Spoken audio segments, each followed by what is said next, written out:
नमस्कार, knocking-news.com में आपका स्वागत है। मैं हूं गिरिजेश वशिष्ठ। इस देश में हम लोग जो सांप्रदायिक राजनीति की बात करते हैं, कभी कभी आपके मन में आता होगा कि ये मामला सिर्फ वोट इकट्ठे करने का है, धर्म के नाम पर लोगों को भड़काओ और वोट हासिल कर लो। लेकिन जब कुछ अंदर की हकीकत सामने आती है तो मन घृणा से बढ़ जाता है, भर जाता है। हम सोच भी नहीं पाते हैं कि हमारे अपने बीच के लोग, जो हमारे अपने पॉलिटिशियन हैं या जो राजनीतिक दल जिनको हम अपना मानते हैं, वो घिनौनेपन के किस हद तक गिर सकते हैं और किस हद तक वो अमानवीय पैशाचिक हो सकते हैं। एक लड़की को एक झुंड उठा के ले जाता है, 10-11 लोगों का। अपराधी हैं। एक 3 साल की बच्ची का वो जो झुंड था, झुंड इसलिए कह रहा हूं कि झुंड जानवरों के होते हैं और वो जानवर ही थे। एक 3 साल की बच्ची की हत्या कर दी जाती है। एक औरत का बलात्कार होता है, 7 लोगों को मार देते हैं 11 लोग, और उस औरत को उस हालत पे फेंक कर चले जाते हैं ये मानकर कि वो मर गई है। इतने बड़े स्तर पर इतना भीभत्स अपराध करने वाले लोगों को क्या कोई सरकार, किसी भी पार्टी की हो, किसी भी धर्म की हो, मदद कर सकती है, सपोर्ट दे सकती है? और यहाँ तक जब उनको अदालत से सजा हो जाए, दूसरे राज्य में मुकदमा चले और वहाँ से अदालत से सजा हो जाए, तो बहाने बहाने से जेल से बाहर रखने का काम कर सकती है? क्या हम इतने गिरे हुए समाज हो गए हैं?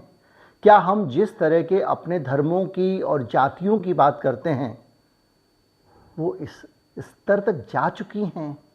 क्या ईश्वर अब धर्म का सबसे प्रमुख एलिमेंट नहीं रहा है? ईश्वर की सीख अब छोटी हो गई हैं और आपकी तालिबानी घृणा बड़ी हो गई है। आज इसी पे बात करेंगे, कुछ जानकारियां रखेंगे, कुछ मसले को समझेंगे। कहीं मत जाइए, चैनल को सब्सक्राइब कर लीजिए। मैं अभी हाजिर होता हूं।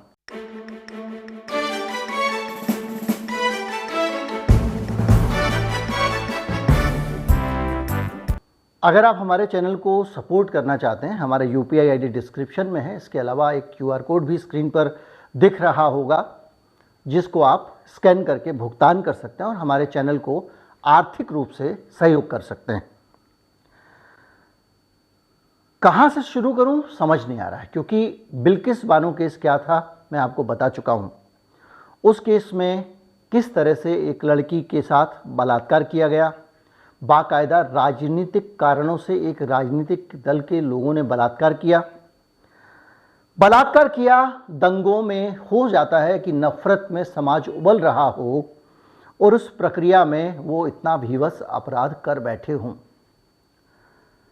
ये भी माना जा सकता है कि उस विवत्सता में, हालांकि क्षम्य नहीं है, इसको स्वीकार भी नहीं किया जा सकता, लेकिन माना जा सकता है कि घृणा में डूबा हुआ व्यक्ति हो सकता है इतना गिर जाए कि एक औरत से बलात्कार भी कर दे। ये भी स्वीकार कर सकते हैं कि 3 साल की बच्ची की मौत घृणा में डूबे हुए, उत्तेजना में डूबे हुए उन पिशाचों के हाथों हो गई होगी। लेकिन इसके बाद उन पिशाचों पर मुकदमा ना चले, इसकी कोशिश करना को क्या कहेंगे आप? बिल्किस बानो लगातार धक्के खाती रही थी पूरे सिस्टम के और उसको न्याय नहीं मिल रहा था। थानेदार ने ये बोल दिया था कि ये बार बार बयान बदल रही है, इसकी बात में दम नहीं है। मुकदमा ही दर्ज नहीं हुआ था। 7 हत्याएं करने वाले लोगों का मुकदमा गुजरात सरकार ने दर्ज नहीं किया था। एक बलात्कार था, एक छोटी सी 3 साल की बच्ची की हत्या थी। 11 लोग इसके आरोपी थे। कितना भटकी होगी, कितना दौड़ी होगी वो अनपढ़ लड़की अपना न्याय पाने के लिए, और आखिर में उसने हासिल किया। मुकदमा गुजरात की उस बहशी सरकार के बाहर निकालकर मुंबई में चला और 11 लोगों को सजा हुई। इन 11 लोगों की सजा होने के बाद तो दरिंदगी दिमाग से निकल जानी चाहिए थी। आपके अंदर जो घृणा भरी हुई है, जो नफरत भरी हुई है, जिसमें आप गिर चुके हो, वो आपसे बाहर हो जानी चाहिए थी। आपकी विचारधारा जो भी हो, आपका धर्म जो भी हो, ना तो आप हिंदू हो सकते हैं, ना मुसलमान हो सकते हैं, ना सिख हो सकते हैं, ना ईसाई हो सकते हैं, ना यहूदी हो सकते हैं। आप कुछ हो ही नहीं सकते और इंसान तो आप बिल्कुल नहीं हो सकते हैं कि आपने इस सब के बावजूद इतने घृणित अपराध करने वालों को अदालत की सजा होने के बाद भी महिमा मंडित किया, सम्मानित किया।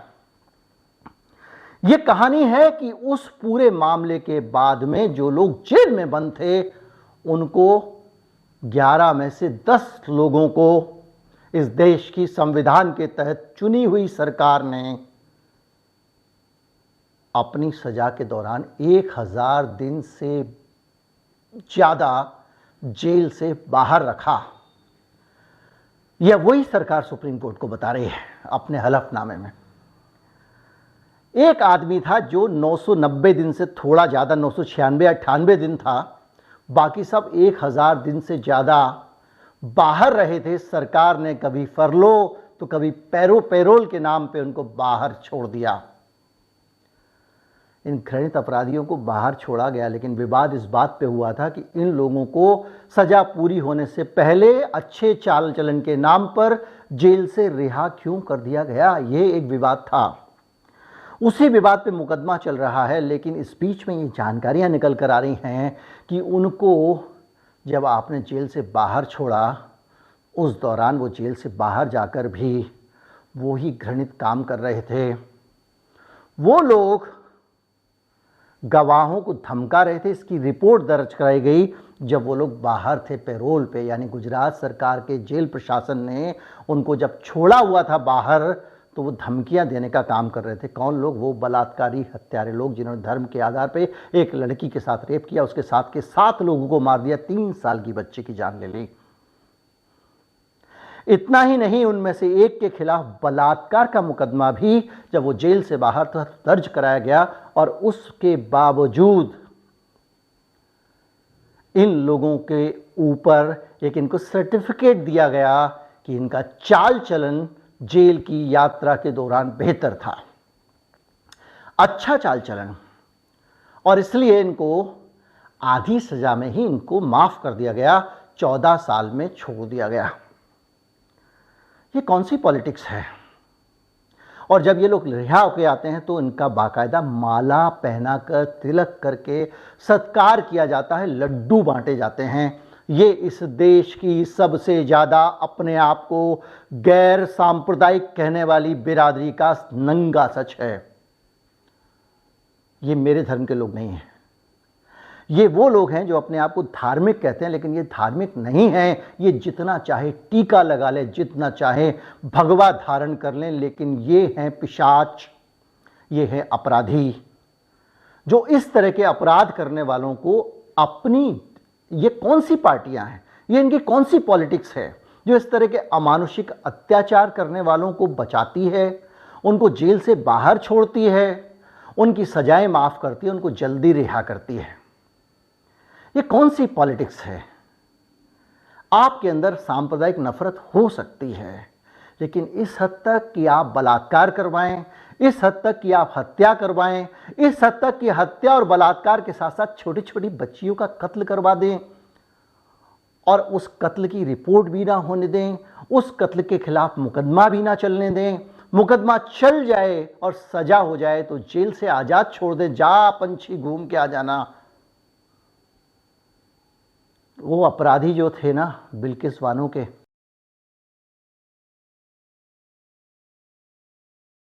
उनको जनवरी और जून में जेल से 14 दिन की छुट्टी दी गई और उसके बाद वो 136 दिनों तक बाहर रहते हैं। प्रशासन उनको रहने देता है। 136 दिन, 14 दिन की छुट्टी पे ऐसे गंभीर आरोप का कैदी जो 7 हत्याएं करता है, रेप करता है, वो बाहर जाता है और 136 दिन के लिए बाहर कर दिया जाता है। ये सारे हालात और इन हालात के बीच में जब मामला सुप्रीम कोर्ट में जाता है तो पता चलता है कि भारत की सारी एजेंसीज ने इनकी रिहाई पे एतराज़ किया था। सीबीआई कोर्ट ने एतराज़ किया, सीबीआई ने ऐतराज किया, पुलिस अधिकारियों ने ऐतराज किया, उसके बावजूद आप इस देश में कैसे उम्मीद कर सकते हैं कि इतना बड़ा अत्याचार सामूहिक रूप से किया गया, ऑर्गेनाइज तरीके से किया गया, सरकार में बैठे गए लोगों के द्वारा किया गया, एक बड़े जिम्मेदार राजनीतिक दल के लोगों को उसमें शामिल पाया गया, उसके बावजूद लोगों का खून नहीं खौलेगा? किसका नहीं खोलेगा? आप मुझे कह दीजिए, आप हो सकता है कि आप इस तरह के लोगों का जो डिफेंस होता है, मुझे मुल्ला कह दीजिए आप, लेकिन ये एक अमानुषिक हरकत है। ये धर्म नहीं है बाबू, ये नहीं है मेरा धर्म, और ये नहीं है मेरी संस्कृति, ये नहीं है मेरे देश की पार्टी, और ये पॉलिटिशियन नहीं हैं, ये अपराधी हैं, ये क्रिमिनल्स हैं। मुझे नहीं लगता कि जो मूसावाले की हत्या करने वाले लोग हैं वो भी इतने निर्मम होंगे, इतने अमानवीय होंगे। अब ये पूरा मामला खुल गया है, सामने आ गया, साफ साफ हो गया है कि किस तरह से इस देश की एक राजनीतिक शक्ति घृणिततम अपराध करने वालों को भी बचाने में लगी रहती है। ऐसे लोगों से सावधान रहना चाहिए। उम्मीद करता हूं ये वीडियो कुछ दिन बचा रहेगा, और जब तक ये बचा है तब तक इसको फॉरवर्ड कर लीजिए। नमस्कार, जय हिंद।